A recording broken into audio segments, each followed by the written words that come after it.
आपल्याला आज 2 सेक्शन बघायचे आहेत, सेक्शन 12 आणि सेक्शन 13. आपण अगोदर बघितलं सेक्शन 9, सेक्शन 10 बघितलं, बरोबर आहे. आपल्याकडे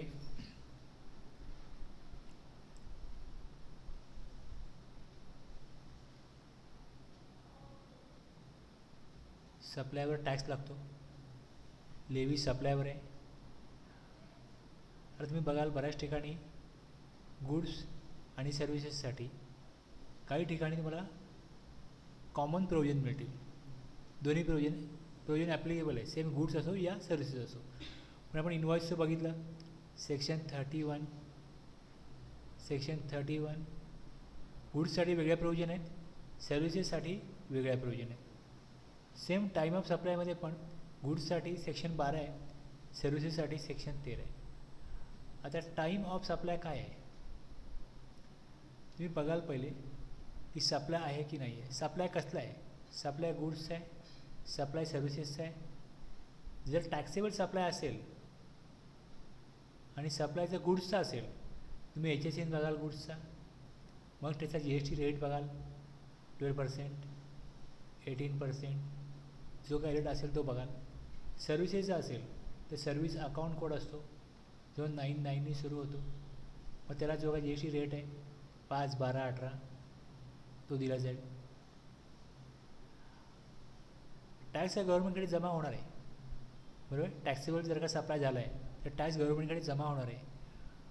पण कुठली वेळ आहे ज्या वेळेला ॲक्च्युली टॅक्स लागू होतो त्याला म्हणतात टाईम ऑफ सप्लाय.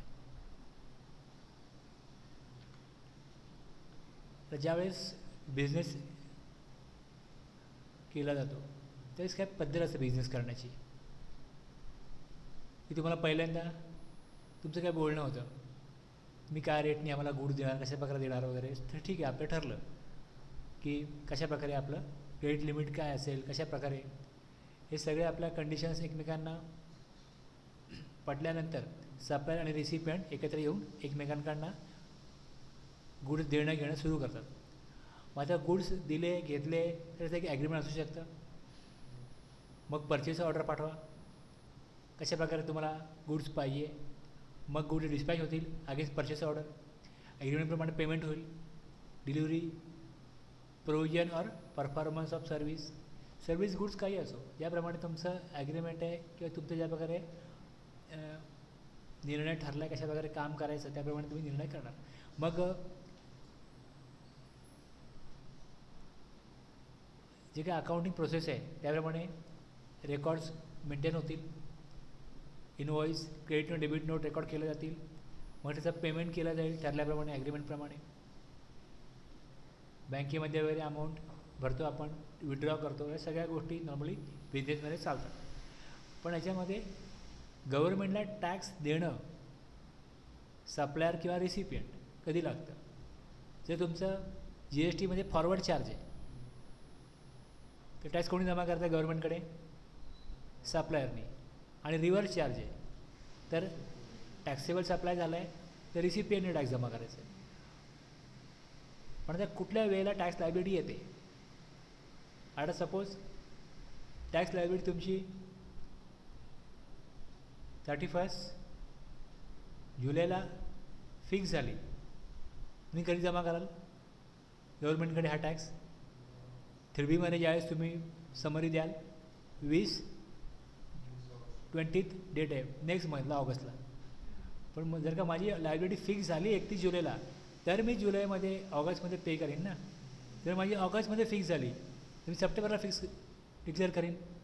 मग माझं एका महिन्यामध्ये परचेस ऑर्डर आहे, दुसऱ्या महिन्यामध्ये डिलिव्हरी आहे, तिसऱ्या महिन्यामध्ये पेमेंट आहे, चौथ्या महिन्यामध्ये इनवॉइस आहे, काय असू शकतं. जे बिझनेसमध्ये ट्रान्झॅक्शन्स आहेत ते कुठल्या ट्रान्झॅक्शन्सवर कशा प्रकारे लायबिलिटी फिक्स होते हे आपल्याला बघायचं आहे. तो टाईम बघायचा आहे. तो टाईम फिक्स झाला तर तुम्ही नेक्स्ट मंथमध्ये जेव्हा गव्हर्नमेंट सांगितलं की ठीक आहे लायबिलिटी फिक्स झालेली आहे, पण आज तुम्हाला एक सुविधा मी देतो की तुम्ही लायबिलिटी आत्ता फिक्स झाली, आत्ता देऊ नका, सगळा हिशोब करा, पुढच्या महिन्याच्या 20 तारखेपर्यंत आम्हाला तुम्ही लायबिलिटी द्या. TDSला वेगळी डेट आहे, GSTला वेगळी डेट आहे, PFला वेगळी डेट आहे. पण कुठल्या तरी डेटला काहीतरी पिरियड आहे ज्या पिरियडच्या अगेन्स्ट ती लायबिलिटी असते ना. मग ती डेट ही फिक्स करण्याकरता आपल्याला प्रोव्हिजन आहे टाईम ऑफ सप्लायची. गुड्ससाठी सेक्शन 12, सर्व्हिसेससाठी section 13. Under GST taxable event is supply. सप्लायवर टॅक्स लागतो, गुड्स असो सर्व्हिसेस असो. The point in time when goods और services are supplied will be determined in terms of time of supply provisions. कुठली वेळ आहे ज्या वेळेला GSTची लायबिलिटी येते सप्लायनुसार, ते आपल्याला टाईम ऑफ सप्लायच्या प्रोव्हिजनमुळे कळणार आहे. सर्व्हिस टॅक्समध्ये पॉईंट ऑफ टॅक्सेशन हे नाव होतं सर्व्हिसेसच्या केसमध्ये. Point of taxation refers to the point in time when tax is required to be paid. आपण एखादी मॅच वगैरे बघतो क्रिकेटची किंवा कुठल्या फुटबॉलची वगैरे, आणि चांगला खेळ चाललेला असतो आणि अचानक काहीतरी घटना घडते आणि एकदम तो गेम बदलतो. जो जिंकलचा वाटा असतो हरण्याच्या ह्याच्यामध्ये येतो, म्हणजे टर्निंग पॉईंट आहे, इथे गेम फिरला. तसं इथे आपल्याकडे एक पॉईंट आहे ज्या पॉईंटला इथे टॅक्स लायबिलिटी आली आहे. खेळ सुरू झाला एका क्षणी, संपला वेगळ्या क्षणी, पण कोण जिंकणार हे ठरलं कुठे? जो एका पॉईंटला ठरलं त्याला आपण म्हणतो ना टर्निंग पॉईंट आहे. इथे ठरलं ते हारणार, ते ठरलं ते जिंकण्याची चाललेले आहेत. तसं लायबिलिटी कधी येणार? तुमचे बिझनेस प्रोसेस सुरू झाली एका वेळेला, संपली वेगळ्या वेळेला. तुम्ही परचेस ऑर्डर दिली, मग पुढे ज्या प्रोसेस सगळ्या प्रोसेस झाल्या आणि नंतर पेमेंट आलं. इथे काय झालं?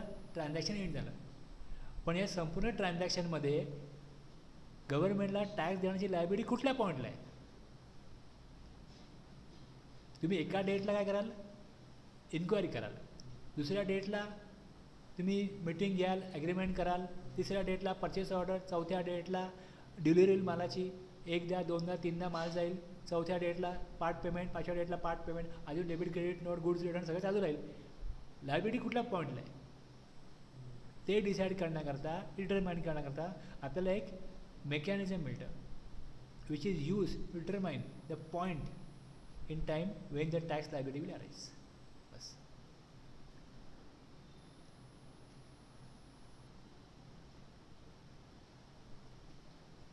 Time of supply fixes the point at which supply is deemed to have been made. Supply झाला, ॲक्च्युली होईल तेव्हा होईल, किंवा तुमच्या म्हणण्याप्रमाणे ॲक्च्युली गुड्स मिळाले तेव्हा सप्लाय झाला.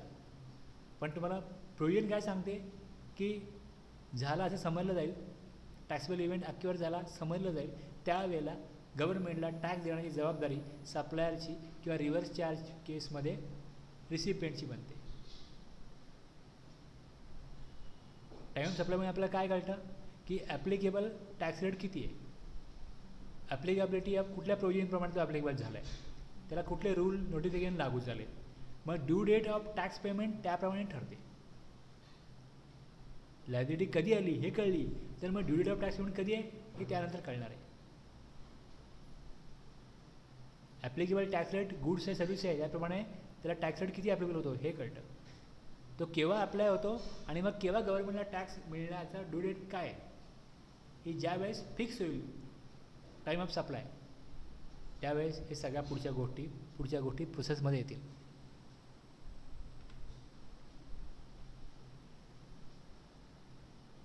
GST Act provides separate provisions for time of supply of goods and services. Section 12 गुड्ससाठी, सेक्शन 13 सर्व्हिसेससाठी. ज्यावेळेस रेट चेंज होतो, पहिले रेट 18% होता, मग 12 झाला, 12चा 18 झाला. सेक्शन 14 जो आहे त्यामध्ये method of determining time of supply in case there is change in rate of tax on supply of goods और सर्व्हिसेस हा दिलेला आहे 14 मध्ये. 12 time of supply of goods, 13 time of supply of services, 14 change in rate of tax in respect of supply of goods और services. Change काय नेहमी होत नाही, पण जेव्हा कधी चेंज झाला तर मग अगोदर तुम्ही अर्धा सप्लाय केला आहे, अगोदर तुम्ही काय ॲग्रीमेंट केलं आहे, अगोदर तुम्ही कोटेशन दिलं आहे, अगोदर तुम्ही परचेस ऑर्डर दिली आहे, इनवॉइस भरण्याचा बाकी आहे, डिलिव्हरी होण्याची बाकी आहे, माझा रेट जर चेंज झाला तर कुठल्याच ॲप्लिकेबल होईल हे तुम्हाला सेक्शन 14 मध्ये मिळेल.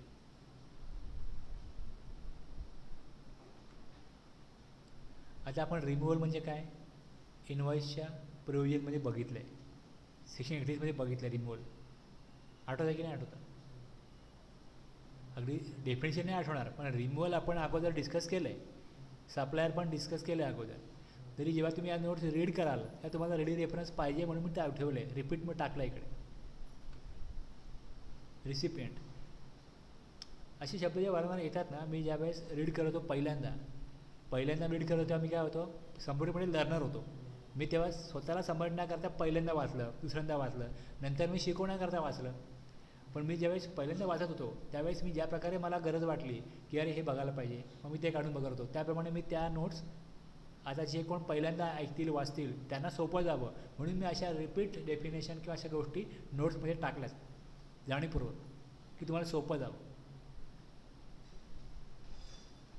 रिसिपियंट रिव्हर्स चार्ज, बरोबर आहे. रिव्हर्स चार्जमध्ये रिसिपियंट आहे तो सप्लायरला टॅक्स देत नाही, तो सप्लायरला गुड्सचे सर्व्हिसेसचे जे पैसे आहेत ते देतो आणि टॅक्सची जबाबदारी जो टॅक्स रेट ॲप्लिकेबल आहे तेवढा टॅक्स रेट रिसिपियंट जो आहे तो गव्हर्नमेंटकडे जमा करतो. याला रिव्हर्स चार्ज म्हणतात.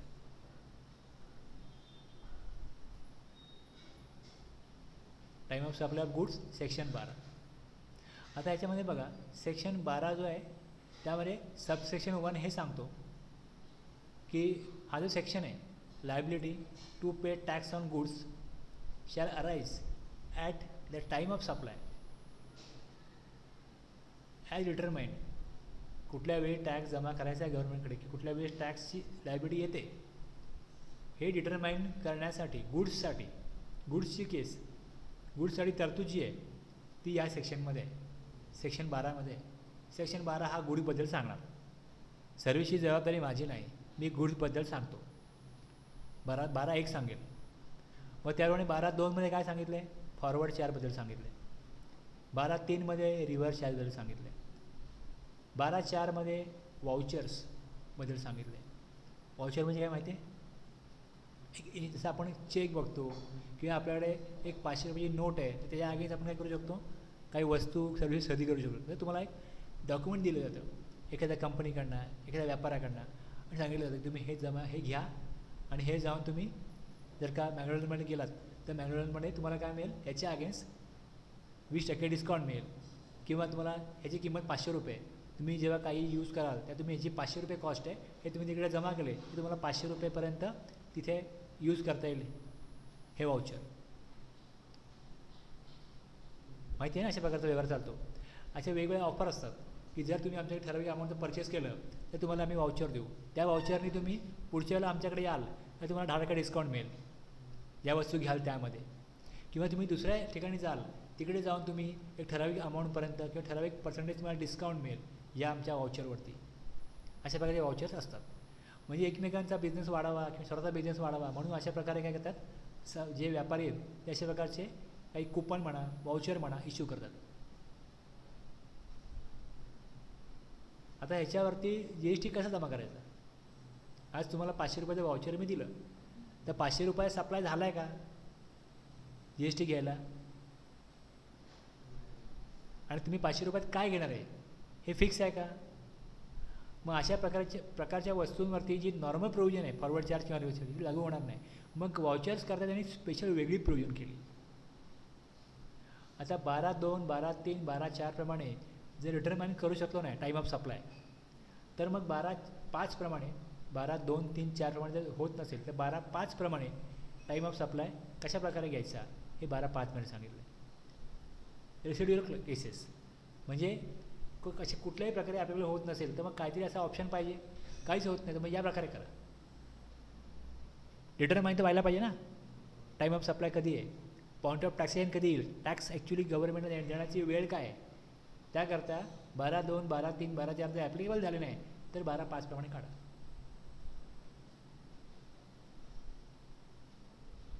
सप्लायर आणि रिसिपियंट एकमेकांना क्रेडिटनी माल देवाणघेवाण करतात. सप्लायर सांगतो विदिन 30 days पेमेंट करायचं. पेमेंट नाही केलं तर काय, 15 दिवस लेट पेमेंट केलं तर काय, लेट फीज द्यायची. आता मी तुम्हाला सांगितलं आहे की तुम्ही मला 5,000 रुपये द्यायचे. हे डेट तुम्हाला सांगितली, या डेटला तुम्ही पेमेंट करायचं आणि त्या डेटच्या पुढे पेमेंट गेलं तर मी 10% इंटरेस्ट घेईन. आता तुम्ही लेट करणार आहात की नाही हे तुम्हालाही माहीत नव्हतं, मलाही माहीत नव्हतं. मग जर तुम्ही लेट केलं तर इंटरेस्ट तुम्हाला द्यायचं आहे. जर तुम्हाला इंटरेस्ट द्यायचं आहे तर त्याच्या अगेन्स्ट मी तुम्हाला डेबिट नोट देईन. एक्स्ट्रा अमाऊंट घेतली. आता एक्स्ट्रा अमाऊंट जर घेतली त्यावर GST पण गव्हर्नमेंटकडे जमा करायचा आहे. मग तो कधी जमा करायचा त्याविषयी प्रोविजन आहे. Time of supply of addition in value bye way of interest etcetera. Addition झाली कुठल्या प्रकारची व्हॅल्यू, पेनल्टी म्हणा, लेट चार्जेस म्हणा, इंटरेस्ट म्हणा, तर मग सेक्शन 12(6) प्रमाणे लायबिलिटी येते. ओके, कशा प्रकारे आपण बघणार आहोत. कळले. 5 सबसेक्शन आहेत. 12(1) सांगतो गुड्स, 13(1) सांगतो सर्व्हिस. बाकी सबसेक्शन 12(2) ते 12(6) असेच आहेत. गुड्समध्ये गुड्सच्या केस आहेत, सर्व्हिसमध्ये सर्व्हिसच्या केस आहेत.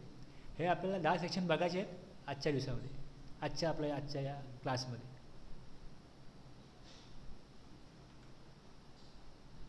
Forward charge on goods, section 12 subsection 2. Forward charge on goods. The time of supply of goods shall be the earlier of the following date.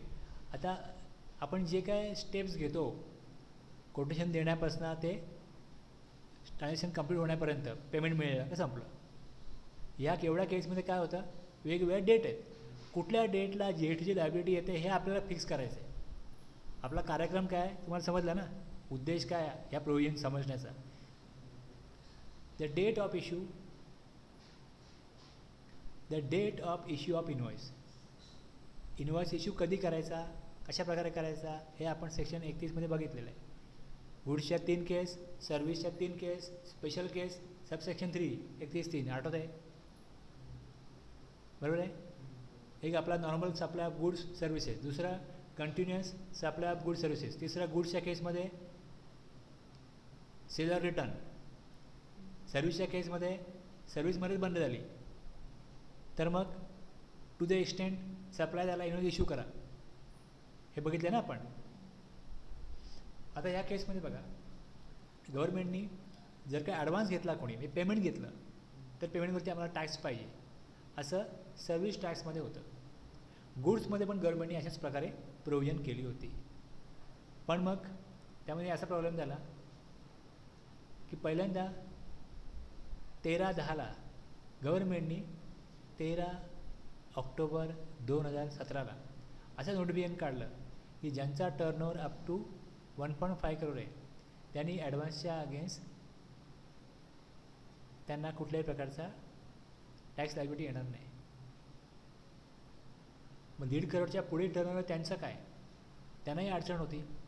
कारण गुड्स आपण वॅटमध्ये ज्यावेळेस काम करत होतो किंवा अगोदर कधी सेल टॅक्समध्ये वगैरे काम चालू होतं त्यावेळेस कधी ॲडव्हान्सवरती टॅक्स कोणी दिलाच नाही, मार्केटला सवयच नाही.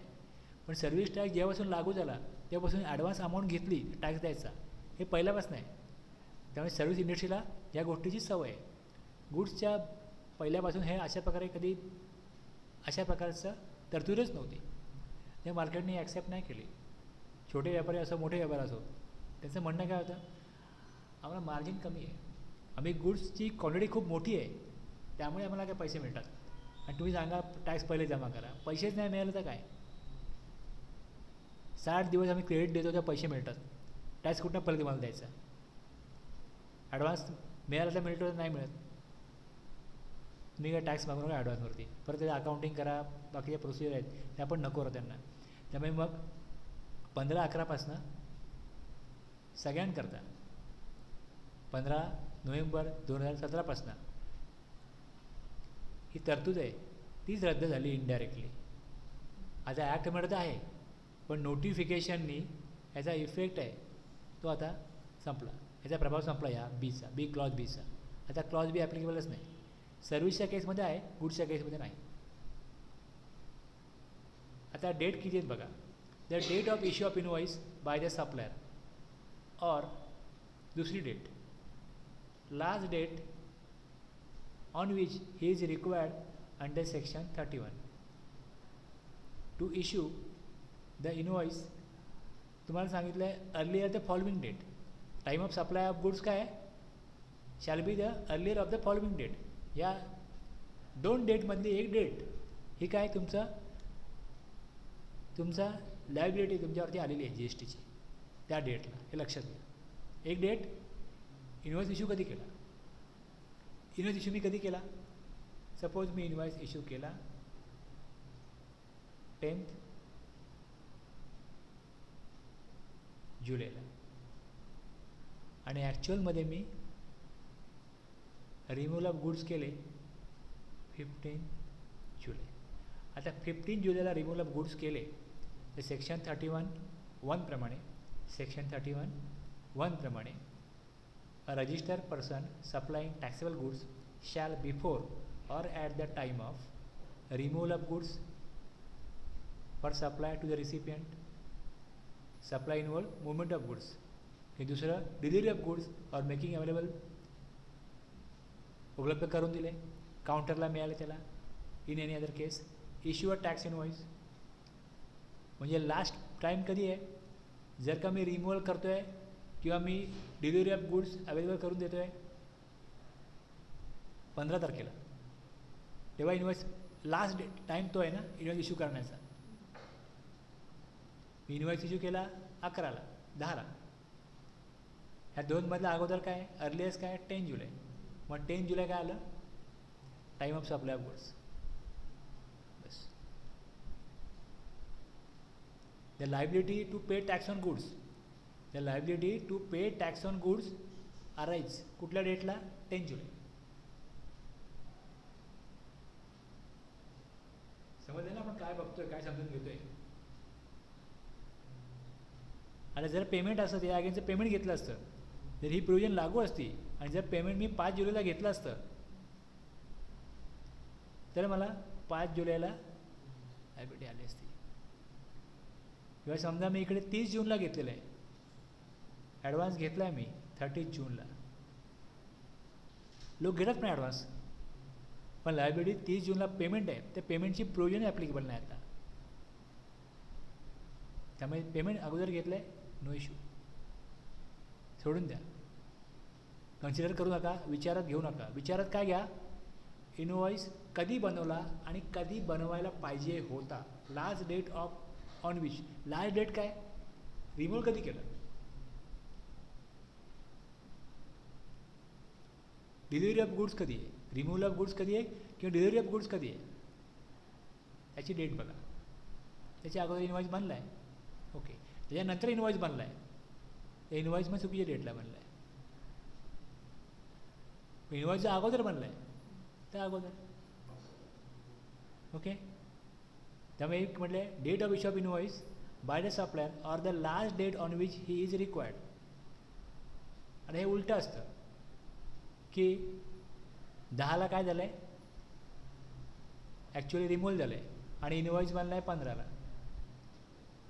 अगोदर काय रिमूव्हल आहे, मग 10 तारखेला काय येईल, liability to pay tax, time of supply येईल,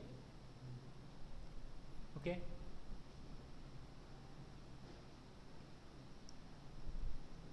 आता ॲडव्हान्स सर्व्हिसच्या केसमध्ये ॲडव्हान्सवर टॅक्स आहे, पण त्यात पण असं दिलं आहे की 1000 रुपयाचा ॲडव्हान्स जर एक्स्ट्रा दिला, हे समजा आता अमाऊंट पेमेंट करायची आहे तुमच्याकडनं. कसं होतं की आपलं चालू असतं ट्रान्झॅक्शन, तुम्हाला मला पेमेंट करायचं आहे, धरून चला 47,350, ओके.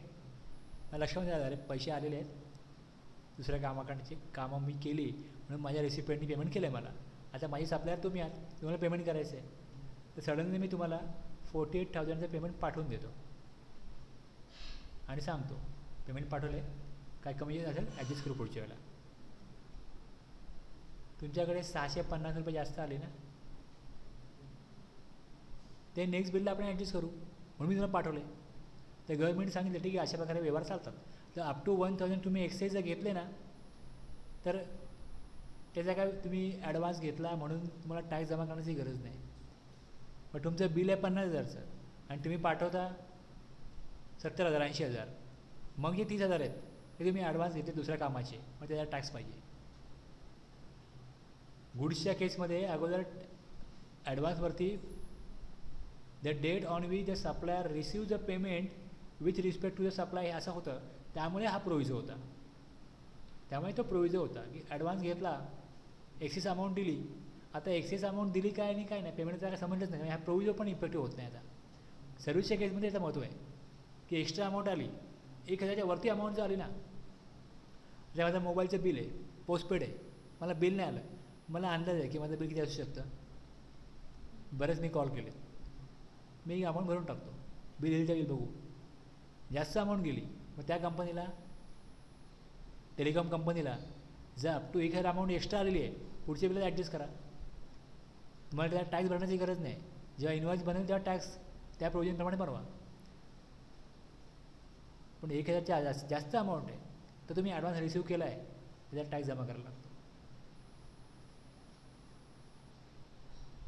आता आपल्याला फक्त एवढं बघायचं आहे, एक date of issue of invoice by supplier और the last date on which he is required. 10 जुलै 15 जुलै दोन्ही तुम्ही इंटरचेंज करा. इनवॉइस आली की रिमूव्हल आधी, कुठली डेट अगोदरची आहे, ही डेट अगोदरची आहे, त्या डेटला काय पाहिजे, time of supply of goods, point of taxation त्या डेटला येईल.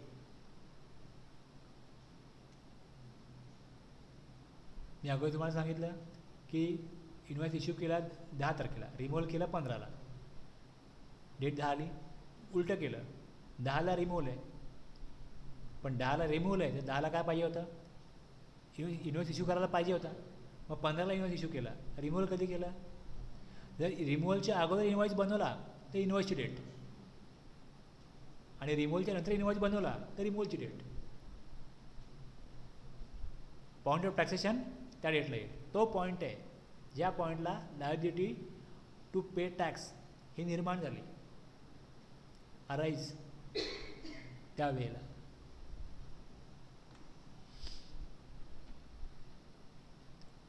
एक केस काय बघितली आपण, when supply involves movement of goods, time of removal of goods, time of sending goods to recipient, last date of issue of invoice, ही असायला पाहिजे, ही लास्ट डेट असायला पाहिजे.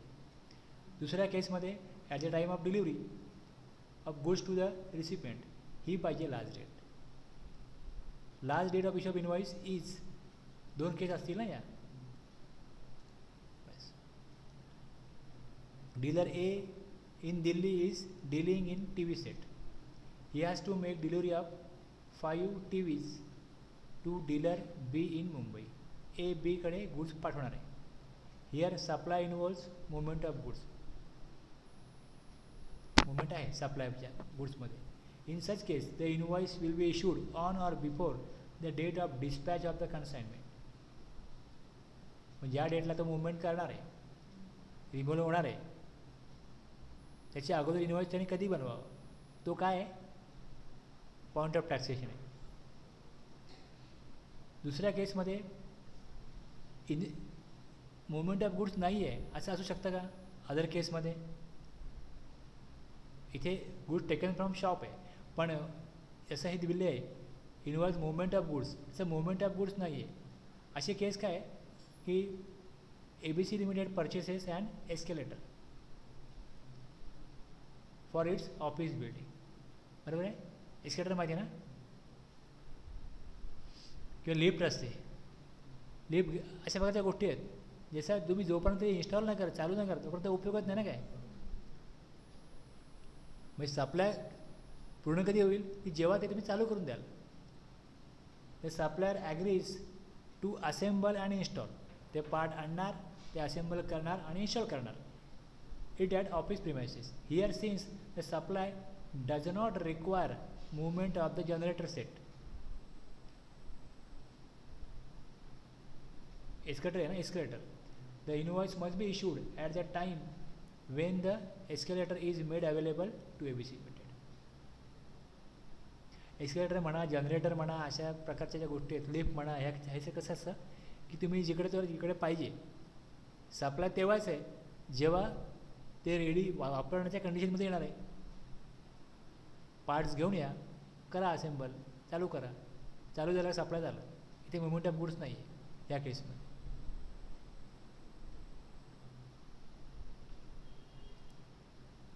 कन्क्लुजन काय काढलं तर आपण काढणार याच्यामधनं एक पहिली date, the time of supply of goods shall be the earliest on the following date. दोन डेट आहेत, एक the date of issue of invoice by the supplier, दुसरं the last date on which he is required under head 31 to issue the invoice with respect to the supply. हे cancel झालं पेमेंटचं. ठीक आहे. 15/11 payment of tax on advance ह्याच्यावरती point of टॅक्सेशनमध्ये याचा विचार होणार नाही. 15/11 हे बंद झालं आहे सगळ्यांसाठी. दुसरं आपण बघितलं होतं सेक्शन 31(4) टॅक्स इनवॉइस कधी इश्यू करायचा, कंटिन्युअस आपल्या गुडचं असेल तर मग स्टेटमेंट बनवलं जातं किंवा मग पेमेंट केलं जातं. सप्लाय जेवढा झाला आहे त्याच्या अगेन्स्ट एक स्टेटमेंट किंवा मग पेमेंट. मग त्यावेळेस किंवा त्याच्या अगोदर काय करायचं, इनवॉइस इश्यू करायचा. तो पॉईंट ऑफ टॅक्सेशन आहे. पॉईंट ऑफ टॅक्सेशन तिथे आहे. A cement manufacturer company generates certain waste materials. काय बघतोय आपण आता, continuous supply of goods which are supplied to a recycling factory through a pipeline on a continuous basis. 1 monthly payment of ₹2 lakh are made by 7 of next month as per contract. 3 महिन्याहून जास्त period असेल, agreement असेल तर आपण म्हणतो continuous supply of goods आहे.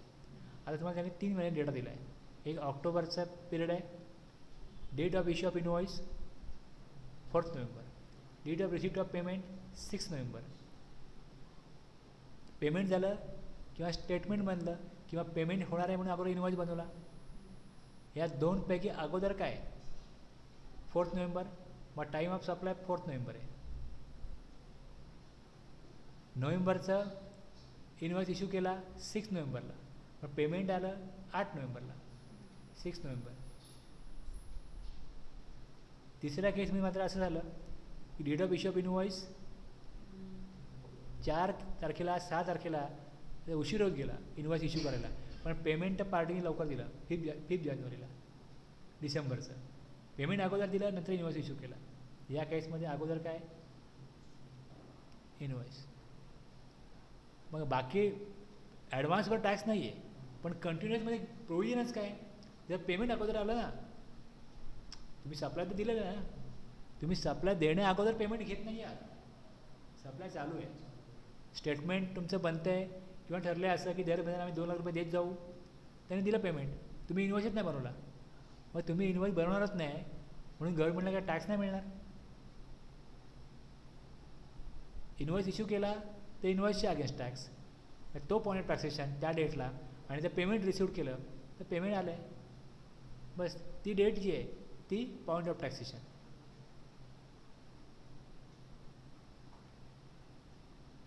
तिसरं बघितलं आपण सेल और रिटर्न बेसिस सप्लाय केलं आहे. सेल और रिटर्न बेसिस गुड्स पाठवलेत, पण जर विकले गेले तर आम्ही ठेवू, अदरवाईज परत करू.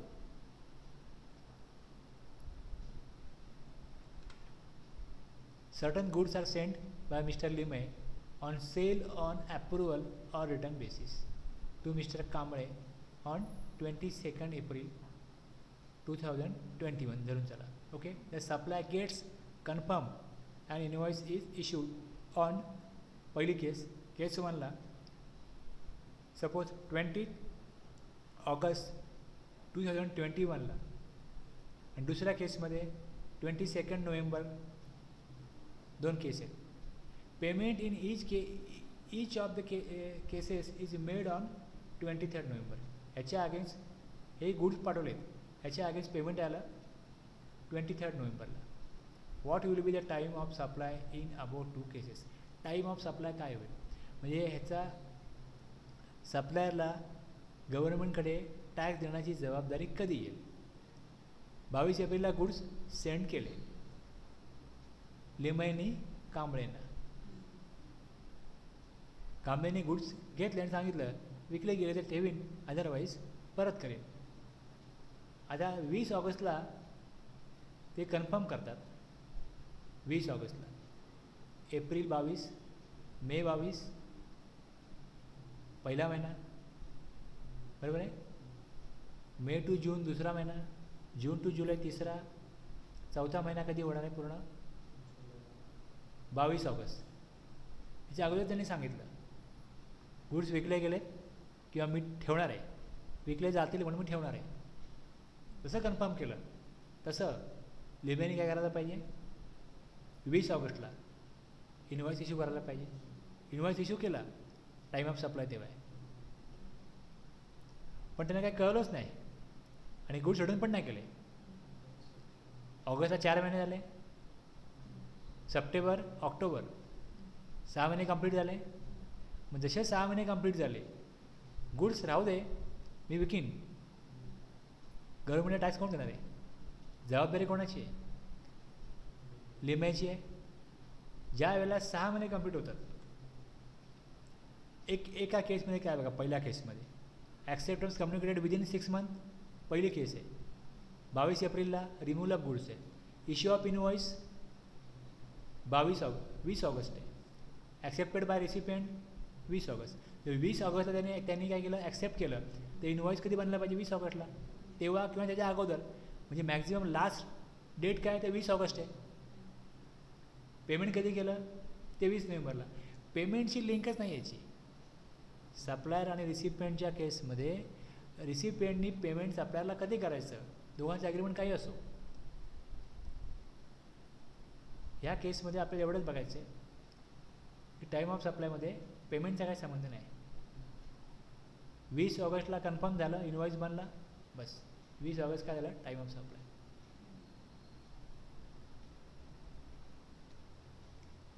याच्या अगोदर त्यांनी पेमेंट केलं असतं. पेमेंट केलं म्हणजे त्यांनी सप्लाय झालेलंच आहे. अगोदर जर का झालं असतं, जो पिरियड आहे 6 महिने, त्याच्या अगोदर ते पेमेंट केलं असतं. प्रोविजन काय सांगते आपली? सेल और रिटर्न सप्लाईज बिफोर और at the time of supply और within 6 month from the removal whichever is earlier. आणि जर तो गुड्स ठेवतो तरच तो पेमेंट करेल ना.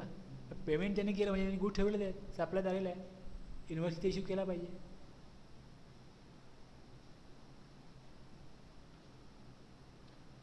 पण पेमेंट नंतर आहे, 6 महिन्यानंतर आहे, तर मग याचा अर्थ 6 महिन्यामध्ये जर तो ॲप्रूव्ह करत नाही, त्या ॲप्रूव्ह झाल्याचा मानला येईल आणि इन्व्हॉइस त्या बनवला पाहिजे.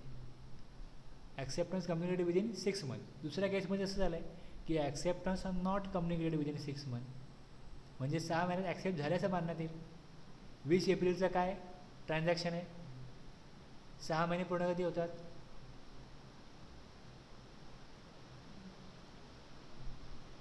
21 ऑक्टोबरला. 6 महिने ते मोजले ते 21 ऑक्टोबरला होतात. त्यामुळे 21 ऑक्टोबर काय होईल? Time of supply.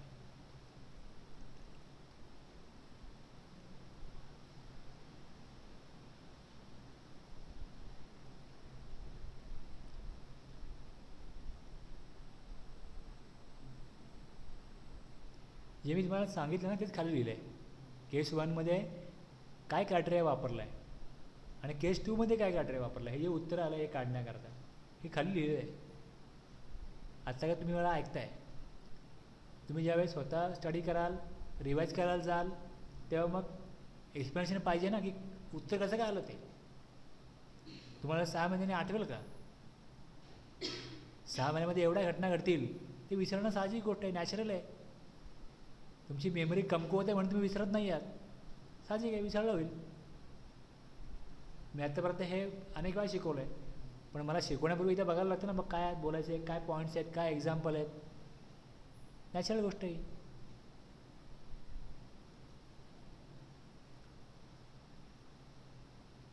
आता आपण काय काय बघितलं? 31.1, 31.4, 31.7.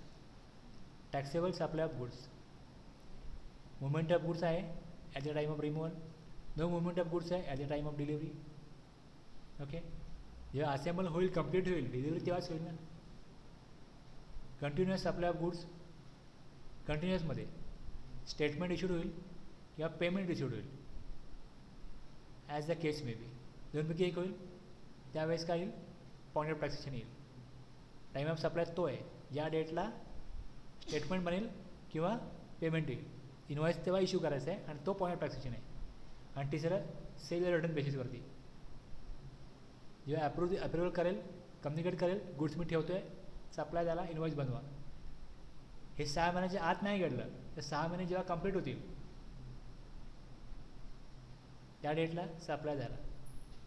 कुठं रिटर्न नाही केले तर सप्लाय झाला, इनवॉइस इश्यू केला पाहिजे which ever is earlier.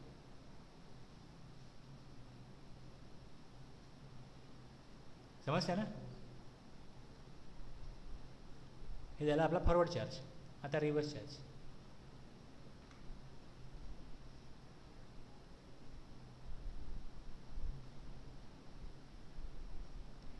In case of supplies in respect of which tax is paid or liable to paid on reverse charge म्हणजे रिसिपिएंटला टॅक्स द्यायचा आहे हे लक्षात घ्या.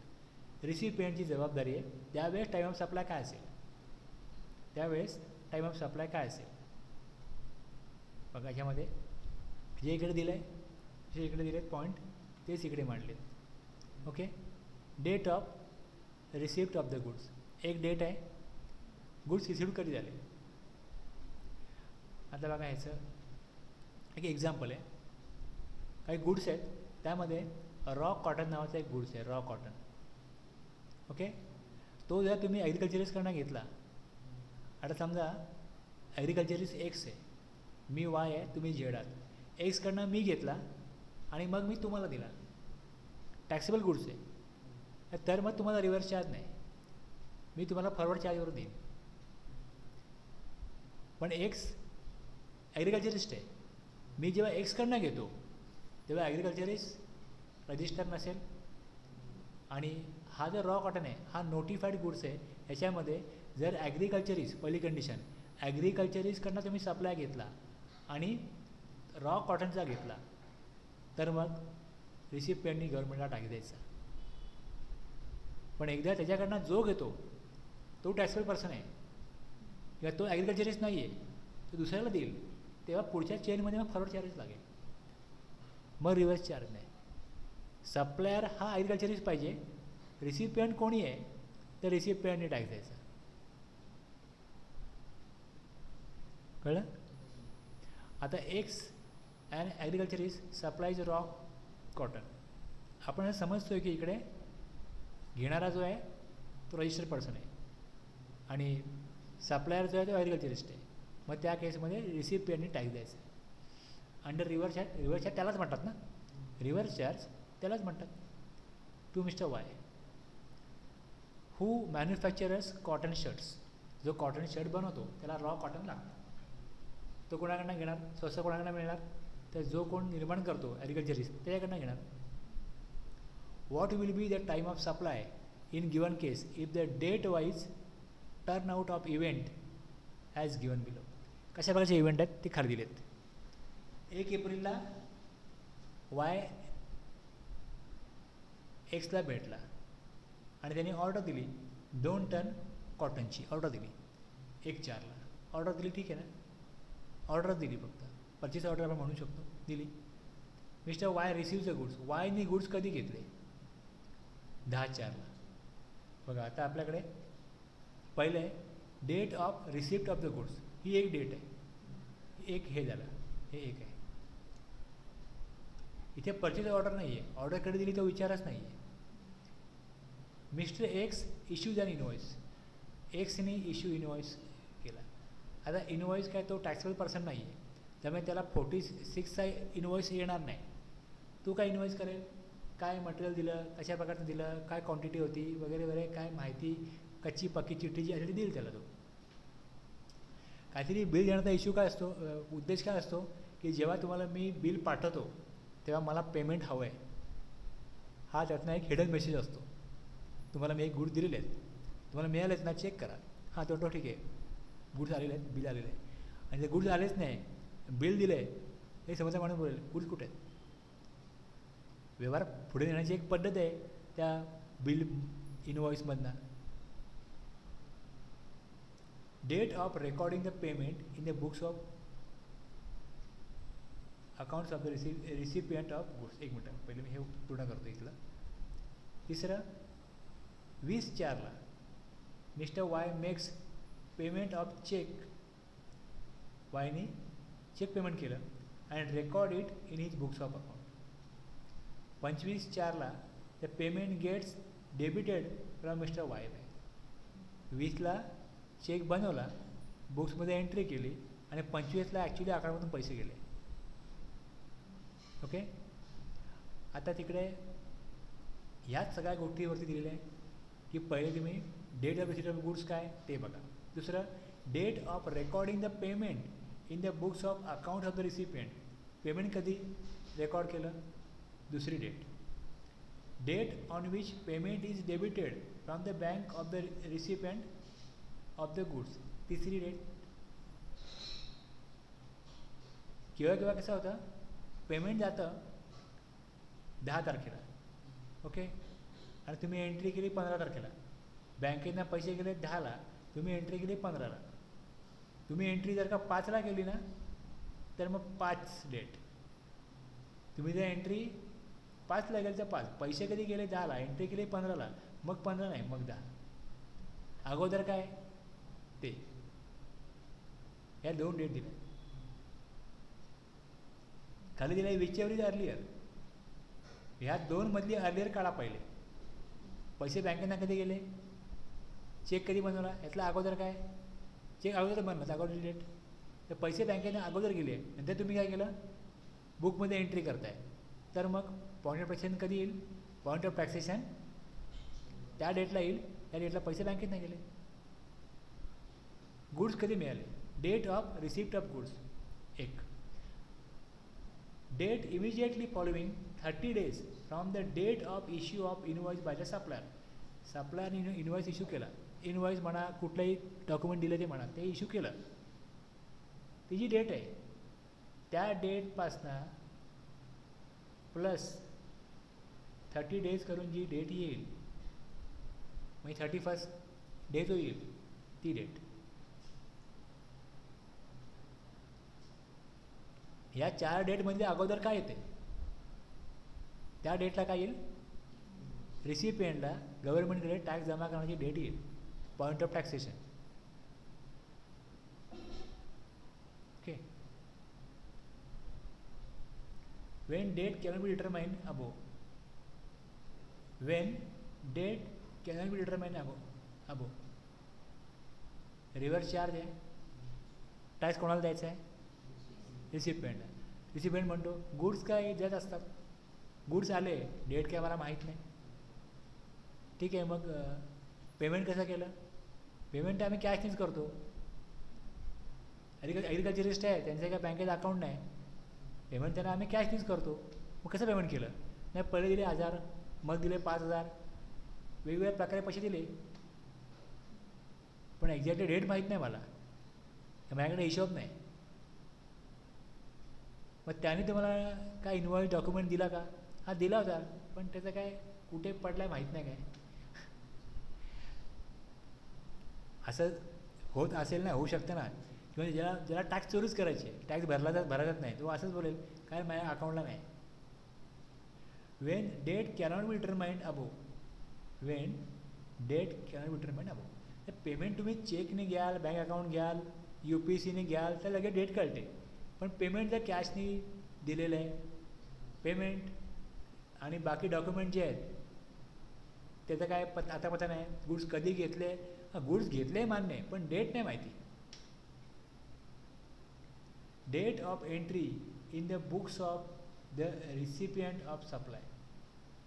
बस तुम्ही ज्या डेटला काहीतरी करा, आता गुड्स तुम्ही घेतल्यावर तर मान्य करता ना, तुमची लायबिलिटी मान्य करता ना, ही सप्लाय रिसिपियंटची डेट आहे, त्या डेटला काय होईल, पॉईंट ऑफ टॅक्सेशन. गुड्स घेतलेच नाही किंवा गव्हर्नमेंट सिटीच करू शकत नाही, गुड्स घेतले तर टॅक्सचाच प्रश्न नाही. आता जर का तुमच्या आउटवर्डमध्ये गुड्स आहेत, तुम्ही शर्ट बनवून विकताय, मग तुम्ही रॉ कॉटन कधी घेतलं, कधी घेतलं ते का आता आठवत नाही, पेमेंट केलं पण आठवत नाही डेट. मग तुमच्या बुकमध्ये एंट्री तुम्ही करायला पाहिजे ना. तुम्ही ज्या दिवशी फिनिश प्रॉडक्ट विकता त्याच्या अगोदरच्या डेटला तुमची येईल ना, काहीतरी डेट टाका, ती डेट काय येईल, पाऊंड ऑफ टॅक्सेशन. ठीक आहे. म्हणजे काय काय होऊ शकतं किंवा एखादा व्यक्ती जाणीवपूर्वक किंवा चुकून काय होऊ शकतं त्याप्रमाणे प्रोव्हिजन बनवायला लागते. त्यातनं एक प्रोव्हिजन बनली की हे 4 गोष्टी आहेत. पण एवढं त्याने घेतलं आहे, डेट माहीत नाही, काहीच माहीत नाही, पेमेंट केलं कॅश तेही माहीत नाही, अनावधानाने का होईना किंवा एखाद्याने माणसाने मुद्दामून का होईना जरी अशा गोष्टी केल्या तरी मग काहीतरी असा वेआउट पाहिजे जिथनं काहीतरी डेट निघेल. मग इथे when date cannot be determined above, ती डेट घ्या. या डेटला तुम्ही बोलताय, रिसिपेंट बोलतोय की ह्या डेटला मी गुड रिसीव्ह केलं आहे, बस चल ठीक आहे ना. कुठून टॅक्स मिळतो ना गव्हर्नमेंटला, ती डेट द्या. आता आपल्या एक्झाम्पलमध्ये येऊ परत. बरोबर आहे. Date of receipt of goods 10/4, payment as recorded 20/4, बँकेतनं पैसे गेले 25/4, the date immediately following 30 days, हा जो इनवॉइस आहे 15 तारखेचा प्लस 30 केले, ओके, तर 15 मे येईल, प्लस 1 16 मे. बघा 15/4 प्लस 30 days प्लस 1 16/5 16 मिळाले. Therefore the time of supply will be earlier of the above. Goods कधी रिसिव्ह केले, 10/4 ही अगोदरची डेट आहे, त्यामुळे 10/4ला काय आलं, पाऊंड ऑफ टॅक्सेशन दिलेलं आहे.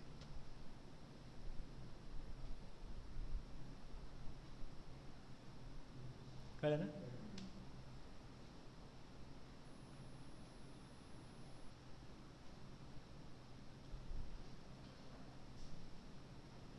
आणखीन इथे मोर एक्झाम्पल दिलीत, त्या रेफरन्ससाठी बघा तुम्ही. Okay. Voucher, in case of supply of vouchers by a supplier the time of supply shall be, 2 date आहेत. Date of issue of voucher if supply is identifiable, supply identify होतोय. Suppose तुम्हाला सांगितलं की हा स्पेसिफिक सप्लाय आहे, तर त्याच्यावरती rate 5% आहे, तर तो 5% GST येईल त्याच्यावरती, अमाऊंट किती पण आहे. पण जेव्हा आयडेंटिफाय होत नाही की नक्की सप्लाय कसला होणार आहे, त्यावेळेस date of issue of voucher if supply is identifiable, date of redemption of voucher in any other केस.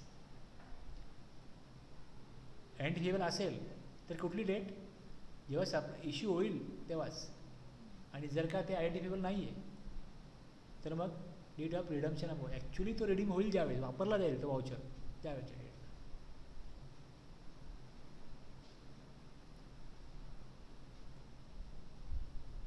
काही इंडस्ट्रियल एरियामध्ये, काही मोठ्या शहरामध्ये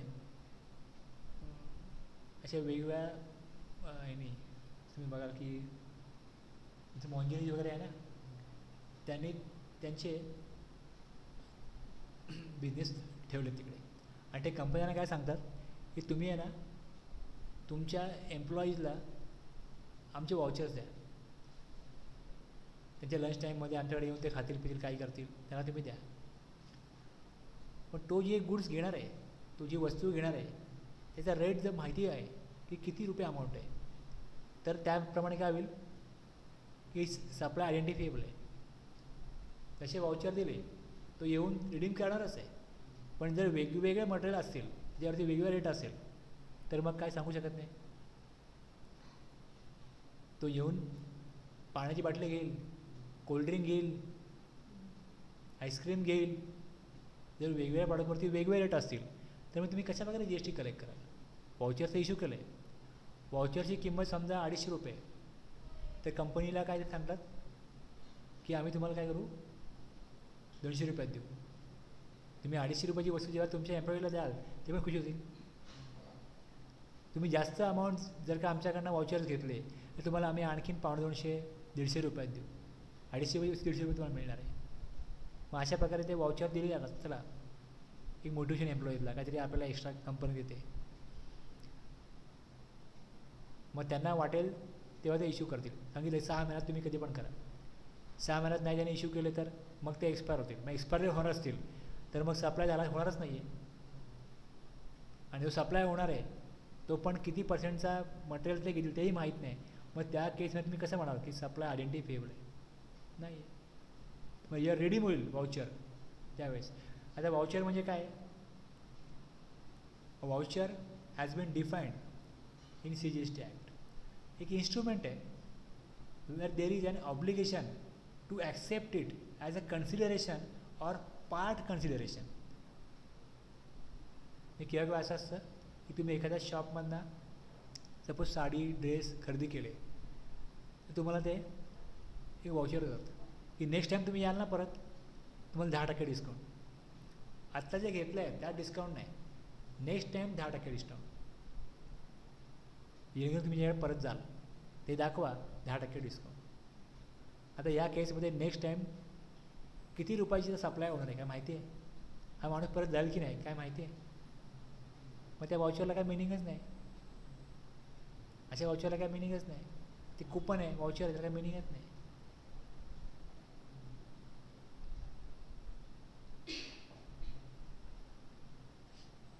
okay.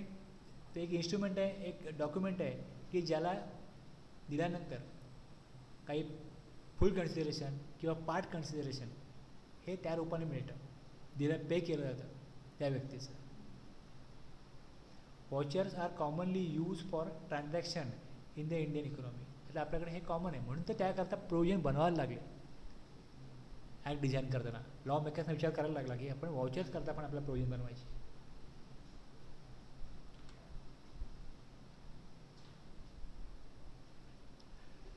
A shopkeeper may issue vouchers for a specific supply, that is supply which is identifiable at the time of issuance of voucher.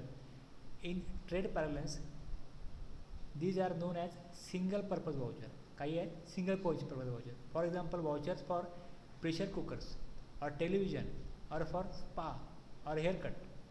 हे fix voucher आहे, त्यातून तेच होणार आहे. Similarly, a voucher can be generally purpose voucher which can be used for multiple purposes. For example, 1000 rupees 1000 voucher issued by shopper store can be used for buying any product or service at any shopper stop store. कुठे जाऊन काही नाही. Okay. Single purpose, multi-purpose. In case of single purpose voucher and in case of general purpose voucher, time of supply in the case of single purpose voucher, that is in case your supply is identifiable at the time of issuance of voucher, is the date of issue of voucher. However, in all other cases of supply of vouchers, the time of supply is the date of redemption. इथे तुम्हाला fix करता येतं घेतलं काय नक्की supply कसला होणार आहे तर ते झालं आयडेंटिफिएबल. आणि जिकडे फिक्स नाही आहे ते मग रिडीम होईल तेव्हाच कळणार. सप्लाय इज आयडेंटिफिएबल आणि सप्लाय इज नॉट आयडेंटिफिएबल. त्यामुळे अशा 2 प्रकारच्या घटना घडू शकतात. त्याप्रमाणे प्रोजेक्ट बनवायला लागते. You receive a Domino's pizza voucher worth ₹1000. In this case, since the voucher can be use only for pizza, supply is identifiable and time of supply would be the date of issue of voucher.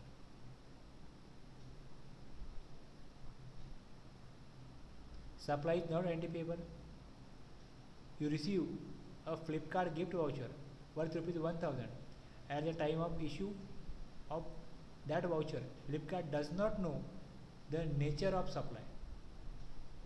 Supply 5% होणार आहे, 12% होणार आहे, सर्व्हिसचा गुड्सचा कसला होणार आहे.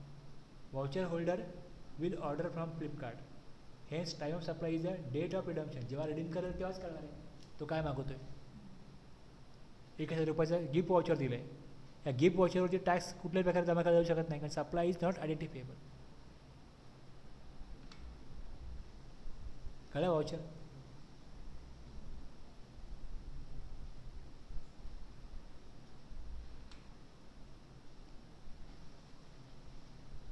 Where it is not possible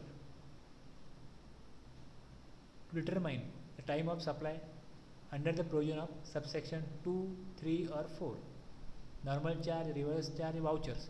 त्यांना आता कळलं की वाउचर्स हा नवीन प्रकारे येतो आहे म्हणून त्यांनी वाउचर्स कवर केला लॉ मेकर्सनी.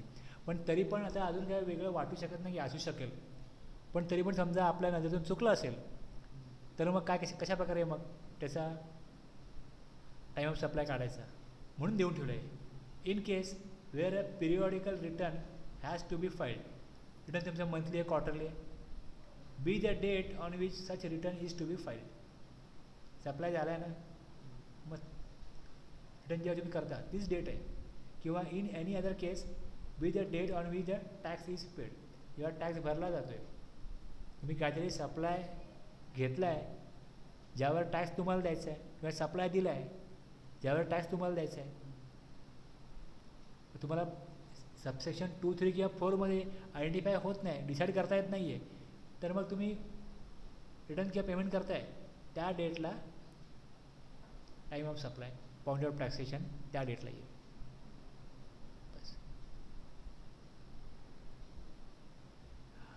असं काहीतरी ट्रान्झॅक्शन पाहिजे जे सबसेक्शन 2मध्ये पण सेट होत नाही, 3मध्ये पण होत नाही आणि 4मध्ये पण होत नाही. त्यावेळेस 5चं काम आहे, अदरवाईज 5चं काम नाही. देऊन ठेवलं आहे की त्यात नाही बसला तर मग 5मध्ये बसवा, ए ना तर बीमध्ये बसवा. रिटर्न आणि पेमेंट तुम्ही करणार आहात ना. जर सप्लायर किंवा रिसिपियंट जर टॅक्स देण्याच्या जबाबदारीमध्ये येतो कायद्याप्रमाणे, पण तो म्हणतो आहे की 12, 2, 3, 4मध्ये माझा सप्लाय बसत नाही बसत ना, पण तू सप्लाय तर घेतला आहे किंवा दिला आहे ना, मग आता रिटर्न करतो आहेस, पेमेंट करतो आहेस ना त्या टॅक्सचं, मग तेच तुझं पाऊंड ऑफ टॅक्सेशन.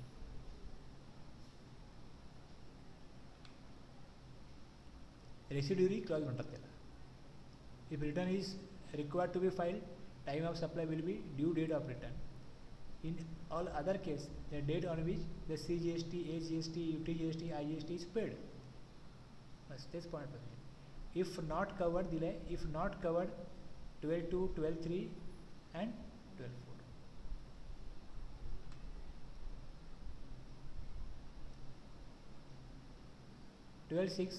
बघा थोडं इंटरेस्टिंग आहे, सांगतो जरा वेगळ्या प्रकारे. माझा एक मित्र आहे, तो काही केमिकल प्रॉडक्ट आहे ती सप्लाय करतो. त्यांनी प्रायव्हेट लिमिटेड कंपनी बनवली आणि तो अशा वेगवेगळ्या लोकांना मार्केटमध्ये सप्लाय करतो. काही कंपन्यांना इनपुट म्हणून काही केमिकल लागतात ती सप्लाय करतो. बाकी काही लोकांना अशा वेगवेगळे केमिकल लागतात किंवा काय अशा प्रकारची पावडर लागते वेगवेगळ्या प्रकारची, तो सप्लाय करतो. केमिकल प्रॉडक्ट सगळे आहेत.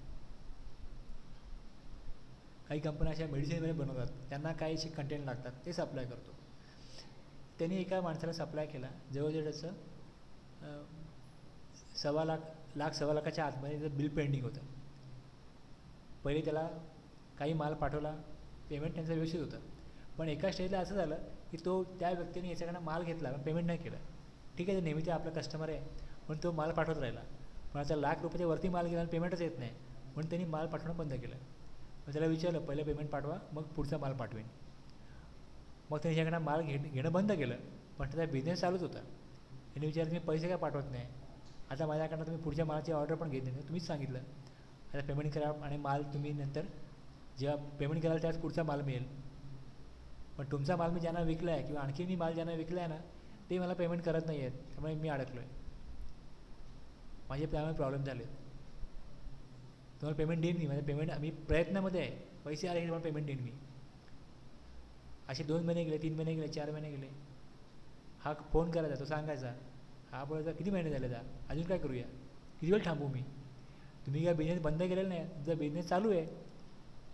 हा माणूस आपल्याला जाणीवपूर्वक पैसे देत नाही, थकलेत पैसे आपले अशी याची भावना झाली. आता पैसे कसे वसूल करायचे. मग आता त्यांनी सांगितलं तर या माणसालावरती आपण आता असे तर मागून तर आपण त्याला बोलून थकलो ना. आता नॉर्मल माणसाप्रमाणे जे काही दमदाटी करायची पण करून झाली तरी पण तो लक्ष देत नाही. आता याच्यावरती कायदेशीर केस करायला पाहिजे. मग आता वकिलाकडे गेलो म्हणजे पैसे पाहिजेत आणि यांनी पैसे आपल्याला दिलेले नाही 6 महिने, म्हणजे आपले पैसे अडकले म्हणजे आपलं नुकसान झालं पैशाचं. त्यांनी सांगितलं मला की आता मी याच्यावरती आहे ना मला एक काहीतरी चार्ज लावायचा आहे, माझे पैशाचे चार्ज आहेच प्लस वकिलाची फी आहे, तर मी आहे ना एक अमाऊंट कॅल्क्युलेट केलं आहे त्याच्यावरती 40,000 रुपये. मला त्याला 40,000चं बिल पाठवायचं आहे इंटरेस्ट म्हणून. आता 40,000चं बिल पाठवलं तर आपल्याला काय GST वर येईल का? म्हटलं येणार ना, साहजिक आहे ना. तुमचं कन्सिडरेशन वाढलं आहे नियमाप्रमाणे. डेबिट नोट तुम्ही बनवत आहे सेक्शन 34 प्रमाणे ती डेबिट नोट आहे. मग तुम्ही असा इन्व्हॉइस बनवला त्याचप्रमाणे हे पण बनवा आणि तिथे लिहा की तुम्ही 40,000 कसले मागताय, इंटरेस्ट लेट फीचे मागताय ना, तिथे लिहा आणि त्याला अमाऊंट ती टाकून GST लावून पाठवा. मग GST किती भरायचा आपण त्याचा? बाकी तर आपण इन्व्हॉइस पाठवला तर GST आपल्याला भरायला लागतो ना. म्हटलं पण ही केस वेगळी आहे. या केसमध्ये तुम्हाला GST भरायला लागणार नाही. कधीपर्यंत? जोपर्यंत तो व्यक्ती तुम्हाला पेमेंट करत नाही तोपर्यंत. मी त्याला सांगितलं. मी सांगितलं कुठल्या बेसवर सांगितलं, कुठल्या आधारावर सांगितलं? The time of supply of salary supply to the extent in relates to an addition. किती ॲडिशन आहे? 40,000. द व्हॅल्यू 40,000 आहे of supply by way of interest आहे. बघा, बाय वे ऑफ इंटरेस्ट आहे. असं नाही आहे की अगोदर तुमचा रेट चुकला होता, कमी रेट तुम्ही लावला, एक 5-6 लाखाचे गुड्स होते तर तुमचे 6.5 लाख होत होते, पण तुम्ही 6,10,000चं बिल लावलं आणि मग तुम्ही सांगता की 40,000चं बिल रेट चुकल्यामुळे कमी झालं, हे डेबिट नोट घ्या 40,000ची आणि आम्हाला तुम्ही अमाऊंट द्या. ह्या केसमध्ये तुम्हाला त्याच वेळेला पॉइंट ऑफ टॅक्सेशन येईल ज्यावेळेस तुम्ही डेबिट नोट रेज करता. मग ही डेबिट नोट वेगळी आहे. ही डेबिट नोट कसली आहे? By way of interest, late fee और penalty for a delayed payment. Payment द्यायला उशीर करतायत म्हणून of any consideration shall be the date कुठली असेल? ऑन विच द सप्लायर, हे माझा मित्र जो आहे, receives such addition in value. त्याला जेव्हा मिळेल ना तेव्हा त्याला टॅक्स द्यायचा आहे. समोरचा व्यक्ती देणारच नाही. ह्याने अमाऊंट खूप मोठी टाकली. तो बोलेल अगोदरच माझ्याकडे पैसे नाहीत, मी रखडलो आहे, पैशामुळे अडलो आहे, माझा बिझनेस लॉसमध्ये आहे, 40 नका घेऊ, 20 घ्या, 10 घ्या, काहीतरी छडे पण होईल ना, हा 40 मागतो म्हणजे. पण यांनी आम्हाला पहिलेच मोठी करून ठेवली की आपले 1,00,000-1,15,00,000 आहेत ना, 40,000चं बिल बनवायचं ज्यावरती. म्हणजे हा नंतर मग आपण वकिलाला 5,000 देणार, त्याच्यावर वकील आपलं काम नाही करणार, नोटीस नाही पडवणार. मग ह्याच आपले जे पैसे असतील ते वसूल व्हायला पाहिजेत.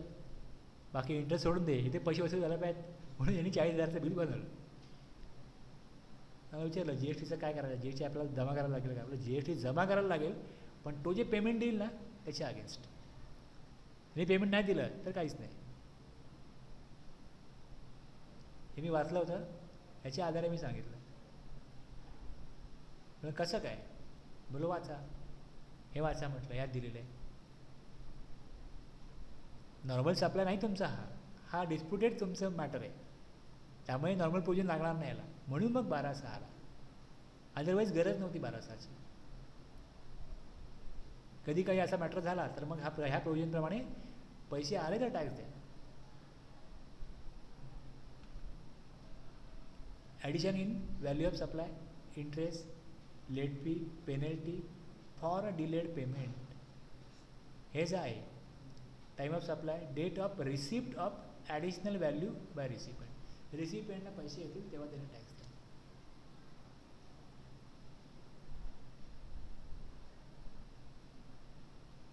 हे एक्झाम्पल कसं आहे?